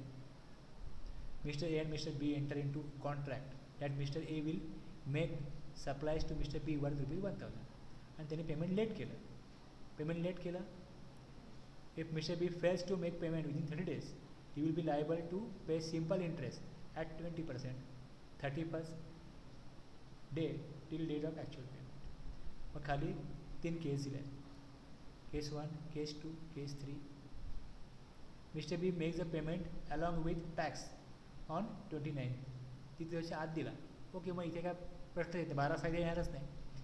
Mr. B makes the payment along with tax and paid interest on 62nd days. त्याने इंटरेस्ट पण दिला. आता इंटरेस्ट दिला, डेबिट नोट बनवेल तो आणि गव्हर्नमेंटला इंटरेस्ट जमा करेल. तिसऱ्या केसमध्ये mister B makes the payment along with tax. Interest दिला नाही, इंटरेस्ट दिला नाही. Scenario 1, Mr. B has made payment within the allowed time frame. No interest would be charged on Mr. B and hence this subsection is not attracted. Scenario 3 मध्ये, in this scenario, though Mr. B has made delayed payment, this subsection is not attached because no interest is paid by him to Mr. A. आता या केसमध्ये त्यांना जर मागायचेच पैसे, तो debit note मागेल, पैसे जमा नाही करणार. सेकंड केसमध्ये डेबिट नोट त्याला बनवायला लागेल आणि एक्स्ट्रा पेमेंट मिळालेलं आहे इंटरेस्टचं. तिसऱ्या केसमध्ये त्याने इंटरेस्ट दिलाच नाही. आता याला घ्यायचा नसेल तर हा डेबिट नोट नाही बनवणार. घ्यायचा असेल तर बनवायला पाहिजे आणि बनवून त्याकडे मागितलं पाहिजे आणि तो जर मागेल तेव्हा गव्हर्नमेंटकडे जमा करेल.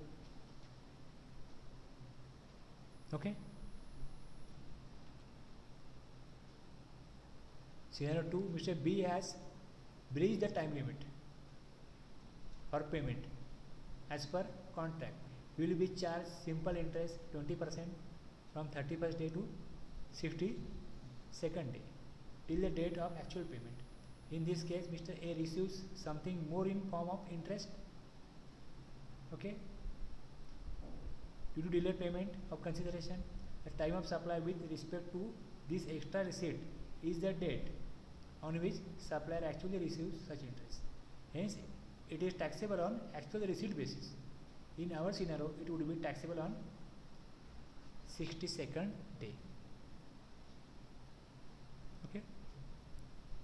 पॉइंट ऑफ टॅक्सेशन तेव्हा होईल. पण तिसऱ्या केसमध्ये काय आहे, त्यांनी पेमेंट दिलेलं नाही आहे.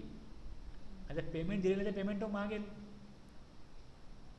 मग देईल तेव्हा टॅक्सेबल, त्या डेटा टॅक्सेबल.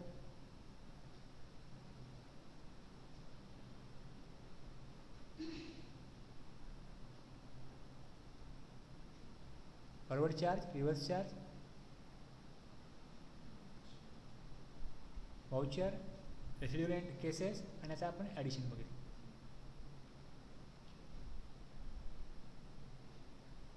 ह्या आपल्या केस कसल्या होत्या, गुड्सच्या.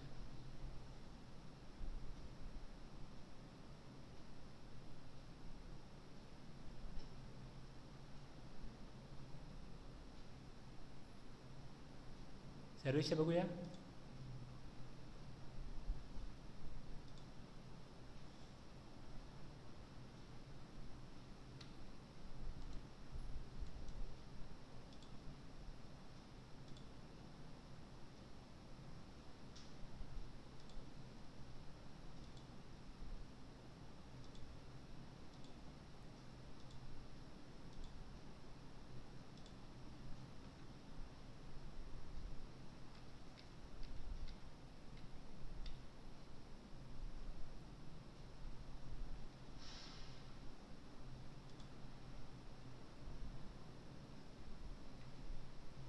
मग बाकी या 3 केस आहेत ना, वाउचर्स, रेसिड्युअल आणि याचा इंटरेस्ट बघितलं. ह्या 3 सर्व्हिसला पण सेमच आहेत, फक्त पहिल्या 2 आहेत ना त्याच वेगळ्या आहेत. जेवढा वेळ आत्ता आपला गेला गुड्सला तेवढा वेळ लागला नाही, 10-15 मिनटाचं काम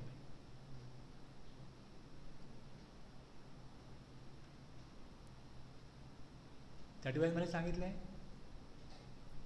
the liability to pay tax on services shall arise at the time of supply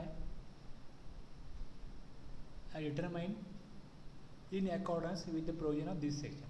section 13 मध्ये काय येईल तुम्हाला, सर्व्हिसेसचा टाईम ऑफ सप्लाय काय असेल, लायबिलिटी टू पे टॅक्स काय असेल सर्व्हिसवरती, हे तुम्हाला डिटरमाइन करता येईल. 13.1 मध्ये फॉरवर्ड चार्ज, 13.2 मध्ये फॉरवर्ड चार्ज, 13.3 मध्ये रिव्हर्स, 13.4 मध्ये वाउचर, 13.5 मध्ये रेसिड्युअल केसेस, 13.6 मध्ये addition in value bye way of interest. Service दिली, पेमेंट वेळेत दिलं नाही, मग सेम. गुड्स दिले, पेमेंट वेळेत दिलं नाही, सेम लागू होईल, वेगळं काय नाही. वाउचर दिलं त्या अगेन्स्ट गुड्स घेतली, वाउचर दिलं त्या अगेन्स्ट सर्व्हिस घेतली, सर्व्हिसची प्रोविजन तीच राहणार आहे. फॉरवर्ड चार्ज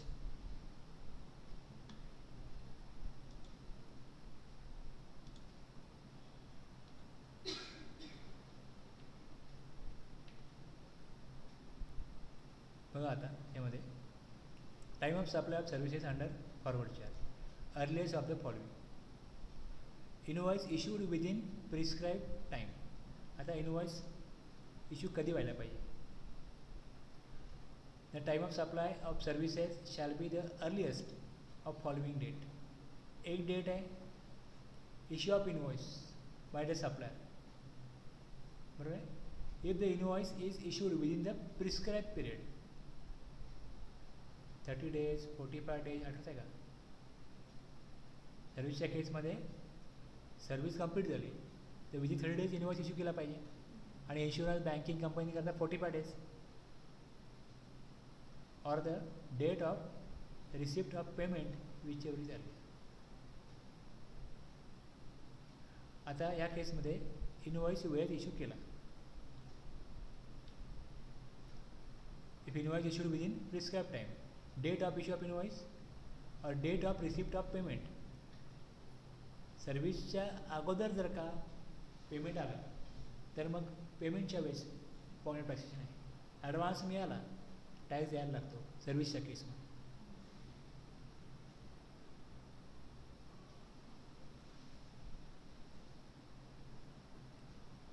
मी काही लोकांची कामं सेट करून दिलीत टॅलीमध्ये वगैरे. ती काय करतात, काम चालू आहे त्यांचं साईडवरती, पेमेंट आलं ना ज्या दिवशी पेमेंट आहे त्या दिवशी इनवॉइस, एका दिवशी इनवॉइस. समोरचा म्हणतो काम बरंच झालं, थोडं पैसे पाठवा, मला माझ्या मजुरांना पेमेंट करायला लागतं, इंजिनियरला पेमेंट करायला लागतं, काय सप्लायरकडनं गुड माल आणला आहे त्याला पेमेंट करायचं आहे, पेमेंट पाठवा. मग ठीक किती पाठवू, 2 लाख 3 लाख काय असतील ते पाठवतात. त्यांनी पाठवले लगेच इनवॉइस. इनवॉइसच्या अगेन्स्ट GST जो आहे तो भरायला त्यांना काय एकच date of issue of invoice आणि पेमेंट एकच दिवस. त्यांना माहिती की आपण जर का पैसे पहिले घेतले किंवा इनवॉइस बनवला टॅक्स द्यायला लागेल. चाललं आहे तोपर्यंत चाललं आहे. मग असं चाललं आहे मार्केटला, असं वगैरे काम चालतं, असं काम चालतं ना.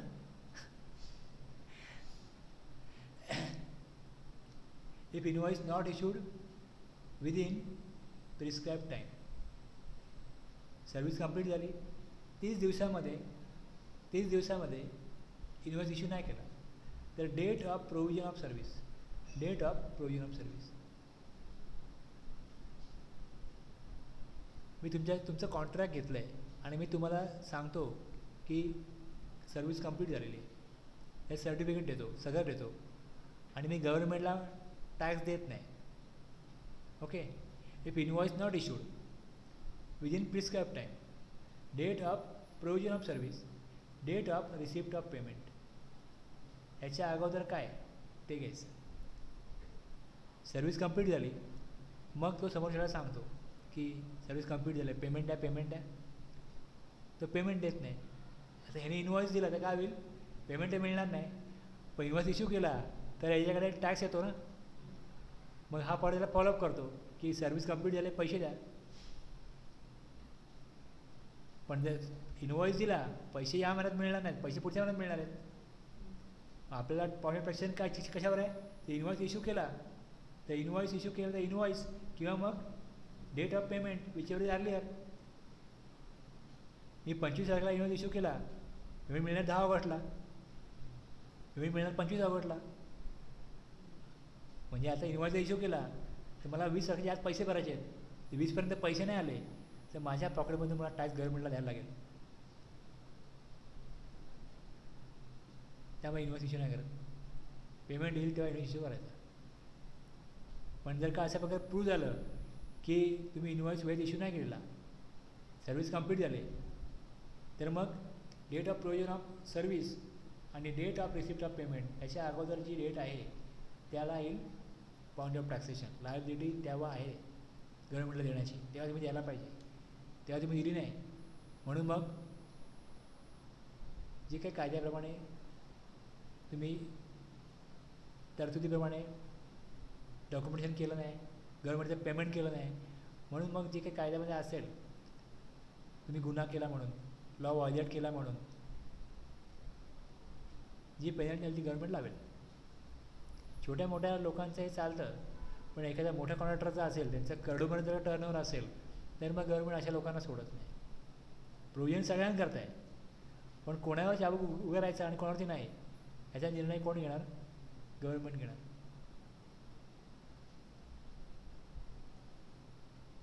समजलं ना? इन केस ऑफ जेव्हा एखादा निर्णय घेतला जातो त्यावेळेस कायद्यात तरतूद नसेल हे निर्णय घेता येत नाही, कारवाईच करता येत नाही.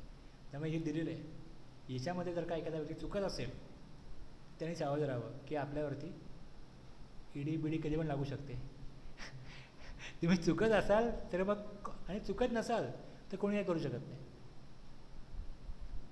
In case provision of clause A and B do not apply.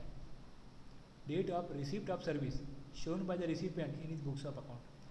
तर तिसऱ्या केसमध्ये बघा कसं आहे, मी तुम्हाला सर्व्हिस दिली, बरोबर आहे, तुम्ही सर्व्हिस घेतली, गव्हर्नमेंटला टॅक्स दाखवायचा नाही आहे, द्यायचा नाही आहे, म्हणतात कमी कॉस्टमध्ये करा, मग टॅक्स लागेल मला, मी तुम्हाला पेमेंट कॅश नाही करतो, तुमच्या अकाउंटला पैसे येणार नाही, तुम्ही सर्व्हिस द्या, पैसे घ्या.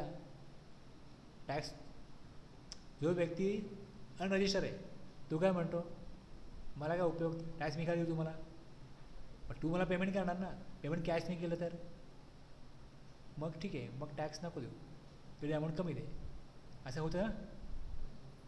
पण जर या केसमध्ये सर्व्हिस घेतली आहे कोणतरी, हे गव्हर्नमेंटनी बघितलं आणि ह्याचा आपल्याला टॅक्स मिळालेला नाही हे जे लक्षात आलं आणि त्याला सांगितलं कोणाला सर्व्हिस घेतली, कोणी काम केलं तुझं, आणि जर त्या प्रकारे ही गोष्ट पकडली गेली तर मग टॅक्स कोण भरणार? टॅक्स भरण्याची जबाबदारी कोणाची आहे? सप्लायरची आहे ना. ते सप्लायरची आहे, ते सप्लायरला गव्हर्नमेंट पकडणार. मग date of receipt of service shown by recipient in his books of account. आता बुक्स ऑफ अकाउंटच नाही त्याचं, पण तिकडे तुम्हाला दिसतं खरं सर्व्हिस घेतली, त्या डेटला पॉईंट ऑफ टॅक्सेशन आहे.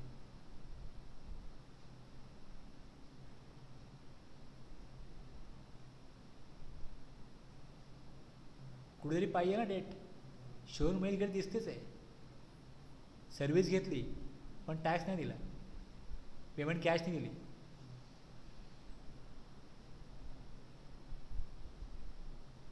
Invoice issued, invoice not issued आणि इन केस, या दोन्ही केस लागू होत नाही. बस सर्व्हिसच्या कुठेच प्रकारे सर्व्हिस जर घेतली गेली तर टॅक्स येतो ना. टॅक्सेबल इव्हेंट कशावर आहे? सर्व्हिसवर आहे ना. मग सर्व्हिस घेतलेली आहे पण टॅक्स जमा झालेला नाही, या केसमध्ये टॅक्स वसूल कसा करायचा? त्याच्या पॉईंट ऑफ टॅक्सेशन काय असेल, टाईम ऑफ सप्लाय काय असेल, तर ज्या वेळेस सर्व्हिस रिसीव केली आहे त्या व्यक्तीने.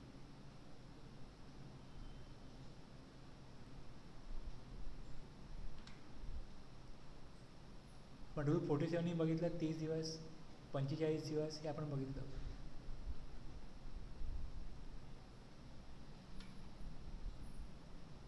आणि याच्यामध्ये रजिस्टर आपली प्रोव्हिजन काय होती, before or after prescribe period, 30 दिवस 45 दिवस याच्याप्रमाणे होतं.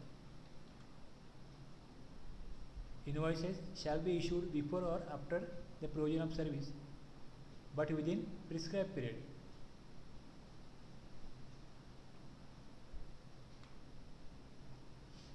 आता याच्याप्रमाणे आपल्याला बघायचं आहे एक्झाम्पलमध्ये, invoice issued within prescribe period of completion of service. इमानदार आहे, वेळेत त्यांनी काम केलं आहे.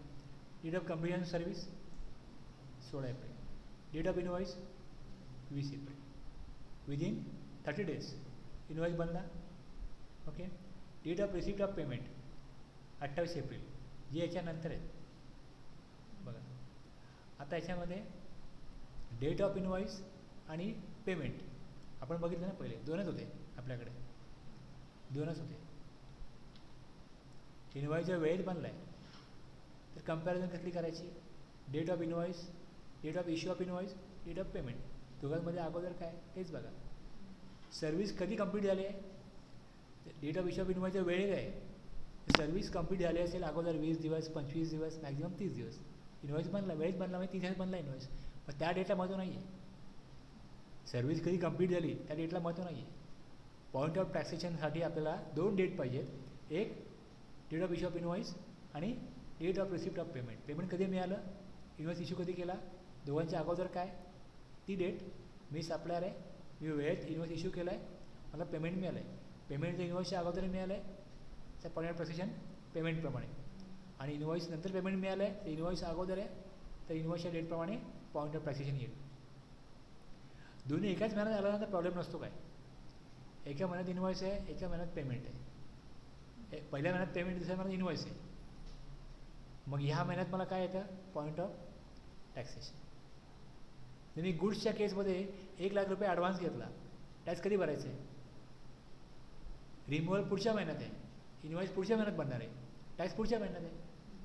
पण सर्व्हिसच्या केसमध्ये मी जर ॲडव्हान्स घेतला आणि सर्व्हिस पुढच्या महिन्यात आहे, तर ह्या महिन्यात मला टॅक्स द्यायला लागेल जेवढा मी ॲडव्हान्स घेतला आहे तेवढ्यावरती, कारण पॉईंट ऑफ टॅक्सेशन ॲडव्हान्सवर आहे.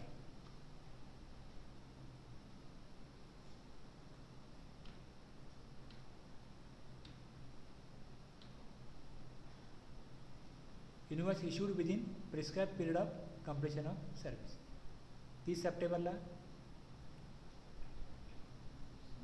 कंप्लीशन ऑफ सर्व्हिस आहे, 1 ऑक्टोबरला इन्व्हॉइस बनवला, 30 सप्टेंबरला प्रोजेक्ट कंप्लीट झाला असला तरी 24 सप्टेंबरला पेमेंट आलं आहे, नंतर इन्व्हॉइस बनवला. 30 सप्टेंबर ते 1 ऑक्टोबर 30 दिवस आहेत, त्यात इन्व्हॉइस बनवला असेल, पेमेंट त्या अगोदर आलं आहे, 24 सप्टेंबर पेमेंट आलं आहे, टाईम ऑफ सप्लाय तेव्हा. Invoice issued after prescribe period of completion of service. Completion of service केव्हा आहे, 16 April. Date of invoice 16 August. आता जर date of completion of service कधी आहे, 16 एप्रिल. इन्व्हॉइस कधी बनवायला पाहिजे होता, 15 मेपर्यंत, 15 मेला इन्व्हॉइस बनवायला पाहिजे होता. डेट ऑफ इन्व्हॉइस कधी आहे, 16 ऑगस्ट. इन्व्हॉइस सुबिया डेटला गेला, मग 15 मे पेमेंट कधी आलं, 28 मे. मग 15 मे काय आहे, time of supply of service. पुढची केस पण अशीच आहे. Invoice issued after the prescribe period of completion of service. Invoice issued after the prescribe period of completion of service. 10 June. Date of invoice 18 August. Payment मात्र कधी आहे, 30 April. मग 30 April अगोदर payment मिळालं आहे, अगोदर पेमेंट मिळालं आहे, पेमेंट ॲडव्हान्स घेतलं आहे ना. मग पुढे सर्व्हिस नंतर कंप्लीट झाली, इन्व्हॉइस नंतर बनवला, त्याला महत्त्वच नाही. पॉईंट ऑफ टॅक्सेशन पेमेंटच्या अगेन्स्ट, पेमेंट आलं, टॅक्स आला, लायबिलिटी आली टॅक्सची. आणखीन पुढे एक्झाम्पल आहे, मी बघा, आणि खाली दिलेलं एक्सप्लेनेशन पुढे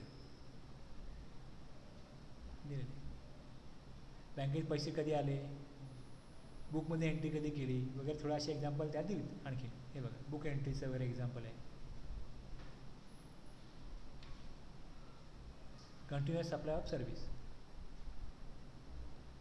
एक पेमेंट ड्यू डेट फिक्स आहे, ड्यू डेट फिक्स नाही आहे, किंवा मग इव्हेंटला लिंक आहे पेमेंट, इन्व्हॉइस मग त्याप्रमाणे बनतो, हे बघितलं ना आपण.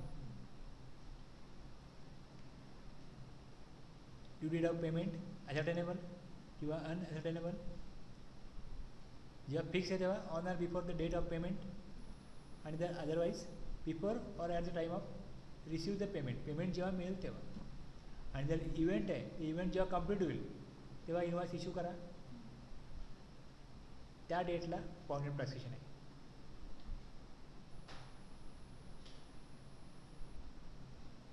ठीक आहे, एक्झाम्पल दिलं आहे, वाचाल तुम्ही, तुम्हाला कळेल. नाही कळलं तर विचारा मला. सर्व्हिस मध्ये स्टॉप केली, ओके. एक्झाम्पल दिले बघा. 1 November 2020 mister Dnyaneshwar agrees to supply commercial training and coaching services to Miss Gauri on daily basis for a period of 3 months. However, after 45 days, due to some unavoidable reasons, Mr. Gyaneshwar could not supply the aforesaid services. त्यांनी 45 डेजमध्ये जेवढं काम केलं आहे त्या to the extent एवढी amount त्याला घ्यायची आहे, तो इन्व्हॉइस बनवेल, तेवढा सप्लाय झाला आहे, त्याच्यावर टॅक्स त्याला तेव्हा द्यायचा आहे.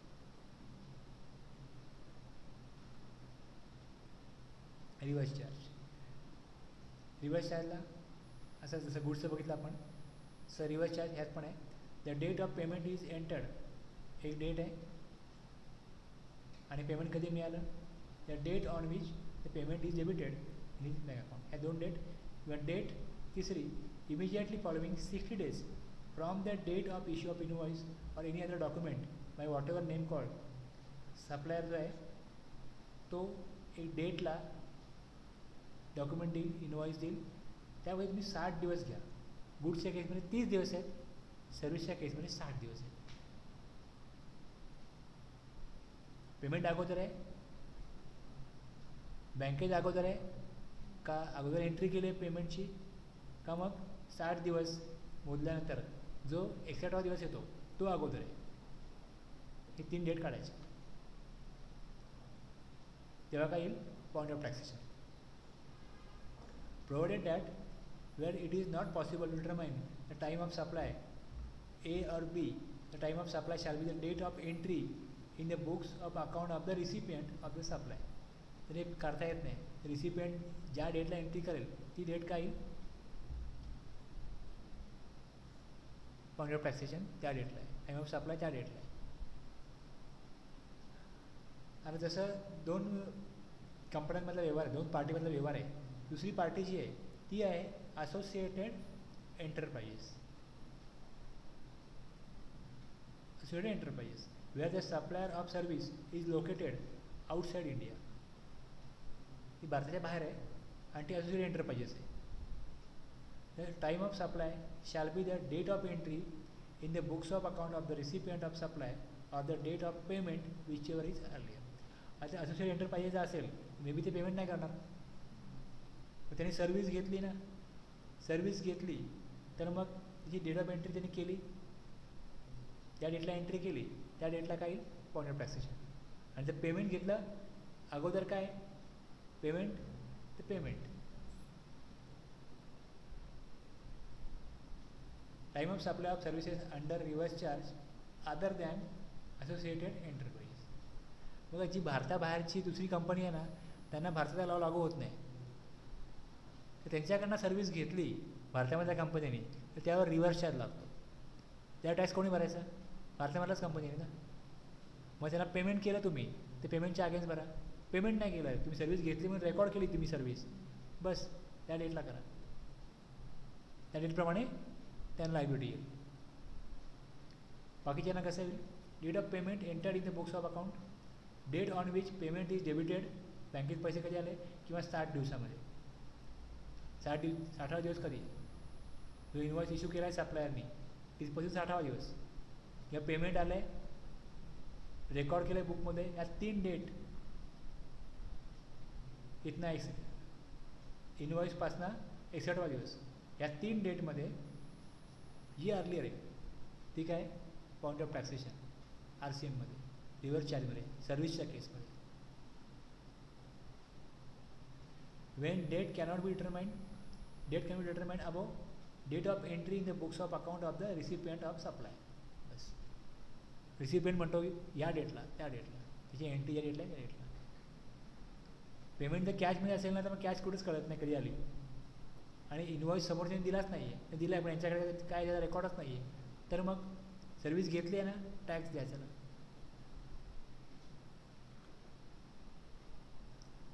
असोसिएटेड एंटरप्राइज असेल आउटसाइड इंडिया आहे म्हणून तो या कंपनीवर टॅक्स भरण्याची जबाबदारी आहे. त्यांच्याकडनं सर्व्हिस घेतली आहे, date of entry in the books of account of the recipient, payment आहे तर मग ह्या दोन्हीची कंपॅरिझन होईल. पेमेंट नसेल तर मग जेव्हा बुक एंट्री करतात त्या वेळेला पॉईंट ऑफ टॅक्सेशन येईल, त्या वेळेला टाईम ऑफ सप्लाय त्या डेटचा आहे.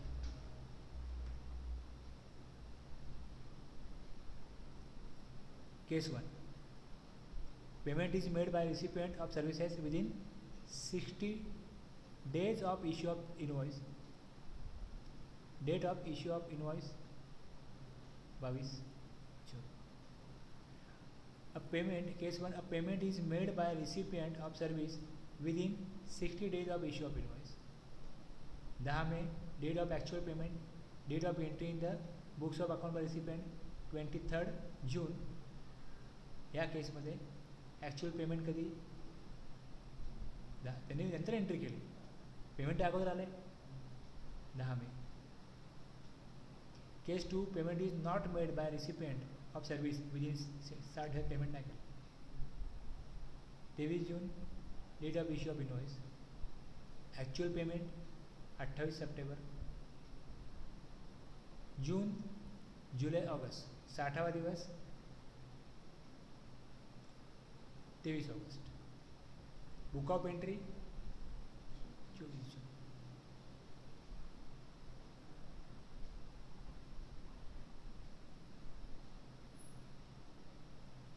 Payment is not made by recipient of services within 60 days of issue of invoice. ठीक आहे, तुम्ही बघून घ्या.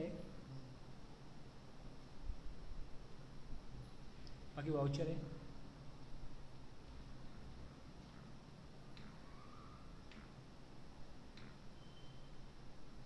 सेम तसं सगळं येईल.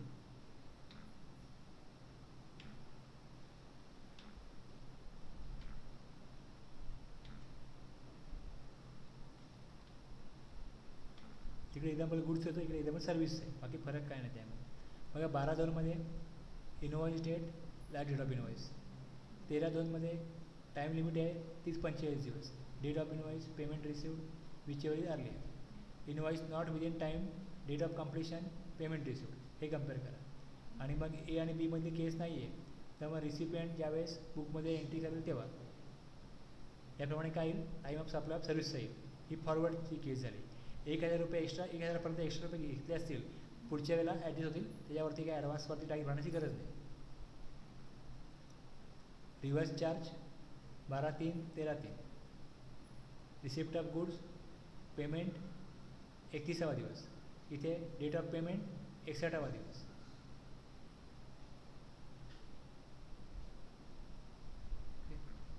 बाकी हे 30 कॉमनच आहे. वाउचर्सला, गुड्स सर्व्हिसला दोघांना पण हे सेमच प्रोव्हिजन आहे. इथे चार्ट पण आहे. If in case of goods earliest of the following, और एक डेट ती दुसरी लास्ट डेट. ॲडव्हान्सवर टॅक्स नाही, त्यामुळे ॲडव्हान्सचा क्रॉस केला आपण. सर्व्हिसच्या केसमध्ये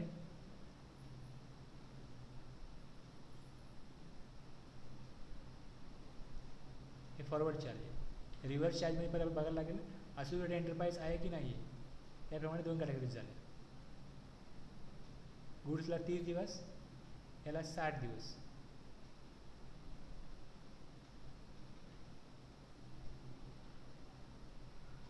वाउचर्स, गुड्स सर्व्हिस सेम आहे. रेसिड्युअरी एंड क्लॉज पण सेम आहे. आपण इंटरेस्टचं बघितलं, लेट फीचं बघितलं. जेव्हा ते पैसे मिळतील तेव्हा लायबिलिटी येईल. ठीक आहे. आणखी माझी एक्झाम्पल सांगितली असती तर आणखी 10 मिनटं गेली असती. मला एवढा पार्ट आज संपवायचा होता म्हणून मी थोडी घाई केली. थोडं वाचा तुम्ही. ओके,